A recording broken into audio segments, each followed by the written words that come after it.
احادیث کا مضمون ہے جو آج بھی بچہ اپنے مرحوم والدین کو ایصال ثواب کرے، ان کے رشتہ داروں کے ساتھ اچھا سلوک کرے، ان کو کسی کے ماں باپ کو گالی دے کر اپنے ماں باپ کو گالی نہ دلوائے، وہ ماں باپ کے فرما برداروں میں شامل ہوگا۔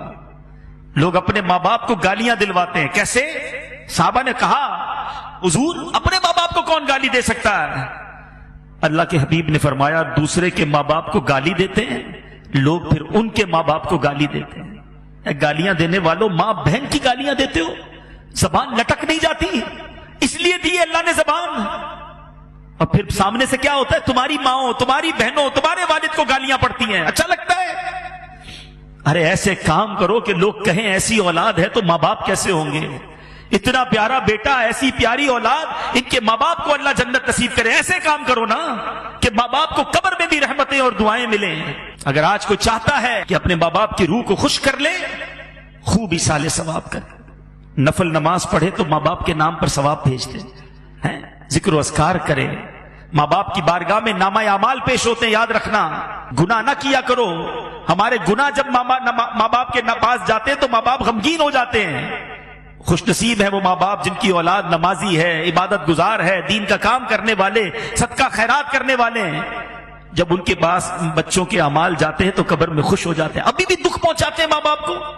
سوچے وہ بچے جو آج فلمیں، ڈرامے، گانے، باجے، شراب، جوا، حرام، بدکاریاں، بے حیائیاں، نامحرم لڑکوں کی دوستیاں، یہ ساری چیزیں ماں باپ کو جب قبر میں پہنچیں گی، زندگی میں بھی خدمت نہ کی اور مرنے کے بعد قبر میں بھی دکھی کیا۔ ارے انہیں راضی کرنا ہے تو ایسا کرو کہ روز ثواب پہنچے۔ میں مشورہ دیتا ہوں اللہ کی رحمت سے، جو بھی کہہ رہا ہوں یہ تحدیث نعمت اور جو بھی ہے یہ اپنی والدین ہی کی تربیت اور امیر اہل سنت کی تربیت کا صدقہ ہے۔ ہمارے پاس تو جو بھی ہے والدین کا ہے نا، یہ بھی ایک بات یاد رکھنا، جن کے ماں باپ حیات ہیں اور چلے جائیں، دونوں صورتوں میں ایک بات یاد رکھنا کہ آپ کے پاس اور میرے پاس جو کچھ ہے، پیسہ ہے، عزت ہے، شہرت ہے، مقام ہے، واٹ ایور، یہ سب کچھ ماں باپ کا ہے۔ کبھی ماں باپ کو یہ نہیں کہنا یہ میرا ہے، آپ کا ہے، میں نے کمائے ہیں، یہ میں نے گھر بنایا، ابو آپ نے کیا دیا تھا، آپ تو غریب تھے، نوکری کرتے تھے، کاروبار میں نے کیا۔ اللہ اکبر، اگر یہی بچپن میں والد ہمیں ننگا روڈ پہ چھوڑ کے کہتا کپڑے خود لے کر آؤ، کدھر سے پہنتے لباس؟ ہم بغیر کپڑوں کے پیدا ہوئے، ماں باپ نے کپڑے پہنائے، ہمیں کھانا چاہیے تھا، نوالے کھلائے، چلنا نہیں آتا تھا، انگلی پکڑ کر چلایا، ارے استنجا نہیں کر سکتے تھے، ہمارے استنجا صاف کیے، ہم رات بھر روت کر ان کو جگاتے رہے، وہ جھولا دیتے رہے۔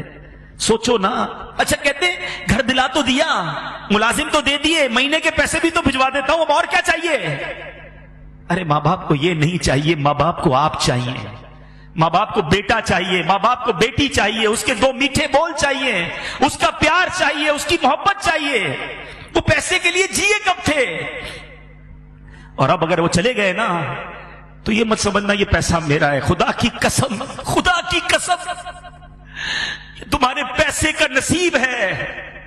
اگر تمہارا پیسہ ماں باپ کے لیے کسی جگہ استعمال ہو جائے، ماں باپ پر خرچ ہو جائے اور زندگی میں خرچ ہو جائے، تو خوش نصیب ہے وہ بچہ کہ کبھی ماں باپ کو کچھ لا کر کھلائے، کبھی ماں باپ کو کچھ اچھا پہنائے، کبھی ماں باپ کو کوئی تحفہ دے۔ اس سے زیادہ خوش نصیب کوئی نہیں ہے۔ ساری زندگی جنہوں نے مجھے پہنایا، جنہوں نے کھلایا، آج اللہ نے موقع دیا کہ میں ان کو کچھ پیش کر سکوں، اور اگر اس وقت نہ کر سکے، اللہ نے بعد میں مال دے دیا ہے، اللہ نے بعد میں نواز دیا ہے نا، تو آج کر لو نا، بھیجو نا ثواب انہیں، صدقہ کر کے، خیرات کر کے۔ مشورہ دیتا ہوں ماں باپ کے نام کی مسجد بناؤ، اللہ نے دیا ہے نا، اللہ بڑا کریم ہے، صرف ماں باپ کو ثواب نہیں ملے گا۔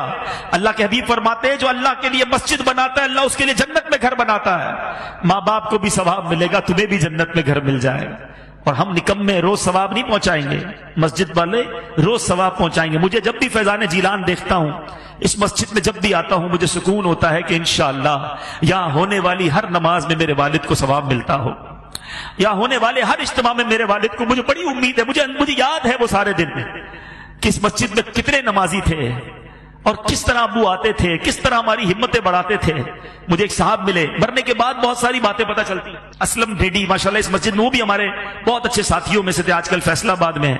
مجھے ان کا میسج آیا کہتے عبدالحبیب بھائی یوں تو آپ کے والد صاحب کی بہت ساری یادیں ہیں، مگر ایک بار فیضان جیلان مسجد، جب یہاں گھر تھا، یہ مسجد گھر کے اندر تھی، تعمیر نہیں ہوئی تھی، چھوٹا سا ایک گھر تھا، تو کہتے اتنی بارش ہوئی کراچی میں کہ پانی بھر گیا، ساری رات بارش ہوتی رہی. کہتے میں بڑی کوشش کر کے پانی میں سمجھ لیں گاڑی بھی میری ڈوبنے لگی، بڑی مشکل سے، گھر تھوڑا دور تھا ان کا، میں فجر کی نماز کے لیے یہاں پہنچا، میں تھا، میرا ایک بیٹا ساتھ تھا یا 2 بچے ساتھ تھے. کہتے مسجد میں آیا، کوئی نہیں تھا سوائے آپ کے والد صاحب کے. یہ اب بتایا انہوں نے والد صاحب کے انتقال کے، بولا اکیلے آپ کے والد صاحب بیٹھے تھے اور انتظار کر رہے تھے کوئی نمازی آ جائے تو ہم جماعت سے فجر ادا کر لیں. تو اللہ تعالیٰ ان کو جنت الفردوس میں اعلیٰ مقام عطا. ابو کی تو اب یادیں ہی رہ گئی، مگر اب میں یہ چاہتا ہوں، ہماری تو وہ دولت چلی گئی. جس کے پاس ہے قدر کر لو، دعائیں لے لو. صلو علی الحبیب صلی اللہ تعالی علی محمد. مجھے اپنی اور ساری دنیا کے لوگوں کی اصلاح کی کوشش کرنی ہے.